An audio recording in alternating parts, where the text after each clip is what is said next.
मागे झालेल्या पहलगाम हल्ल्यामध्ये तुमचा हात आहे आणि तुम्ही त्याच्यामध्ये टेररिस्ट फंडिंग केलंय असं म्हणत पुण्यातील एका वृद्ध महिलेला जवळपास 97 लाख रुपयांचा गंडा घालण्यात आलेला आहे।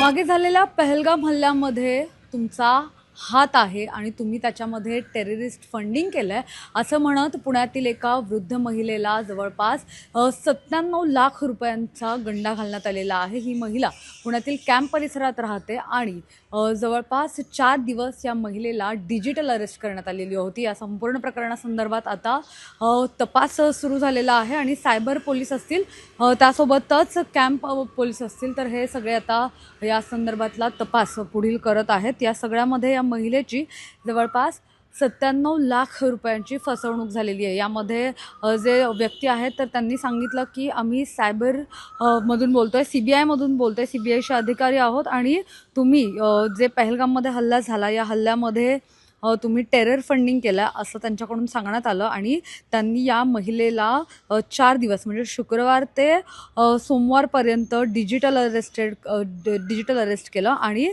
त्यानंतर तिच्याकडून वेगवेगळ्या माध्यमातून 97 लाख रुपये जे आहेत तर ते गिळलेले आहेत।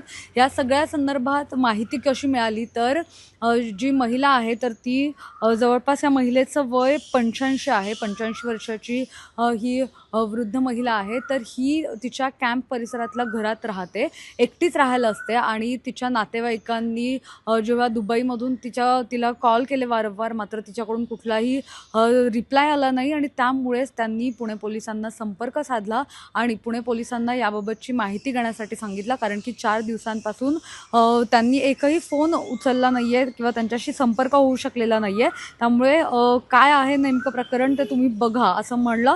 त्यामुळे पुणे पोलीस असतील त्यासोबतच सायबर पोलीस असतील तर त्या घटनास्थळी पोहोचले आणि घटनास्थळी गेल्यावर त्यांनी या महिलेशी संपर्क साधण्याचा प्रयत्न केला, आत जाण्याचा प्रयत्न केला मात्र ही महिला सुरुवातीला घराचा दरवाजा उघडत नव्हती आणि त्यानंतर आजूबाजूचे काही लोक आहेत तर ते जमा झाले, त्यांनी एकत्रित त्या महिलेला विश्वासात घेतलं आणि हा जो घराचा दरवाजा आहे तर तो उघडला आणि तिला बाहेर काढलं। त्यासोबतच जे तिथले लष्करचे पोलीस आहेत तर त्यांनी या सगळ्या याच्यामध्ये पुढचा तपास केला आणि या महिलेला सोबत पोलीस स्टेशनला घेऊन आले। पोलीस स्टेशनला घेऊन आल्यानंतर तिची विचारपूस केली तर त्यानंतर हे सगळं प्रकरण जे आहे ते उघडकीस आलेलं आहे।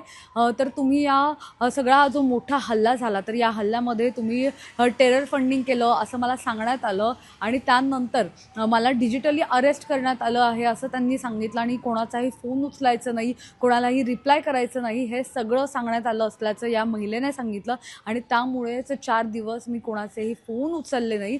जे पोलिसांनी जी माहिती दिली त्यानुसार जेव्हा हे पोलिसांनी या वृद्ध महिलेला पोलीस स्टेशनला आणलं तेव्हा ही महिला अतिशय घाबरलेली होती कारण जे सगळं तिच्यासोबत 4 दिवसांमध्ये घडलं होतं तर ह्याच्यामुळे ती खूप घाबरलेली होती आणि तिने हे सगळं प्रकरण सांगितल्यानंतर आता पोलिसांकडून या संपूर्ण प्रकरणाचा पुढील तपास सुरू आहे। मात्र वारंवार अशा प्रकारच्या डिजिटल अरेस्टच्या घटना घडतात किंवा सायबर फ्रॉडच्या घटना घडतात त्यामुळे जे ज्येष्ठ नागरिक आहेत त्यांना आता पोलिसांकडून वारंवार आवाहन केलं जात आहे की अशा प्रकारचे जर कॉल आले तर त्याच्यापासून सावधान राहा। मात्र तरीसुद्धा अशा बऱ्याच घटना वारंवार आपल्याला समोर येताना पाहायला मिळतात। या प्रकरणात नेमकं पुढे काय होतं, या महिलेची जी फसवणूक झाली आहे तर तिची फसवणूक झालेली तिला रक्कम पुन्हा मिळते का हे सगळं पाहणं आता महत्त्वाचं असणार आहे। कॅमेरा पर्सन अजय गांगुडेसह मी मोना येनपुरे, स्विक मिरर, पुणे।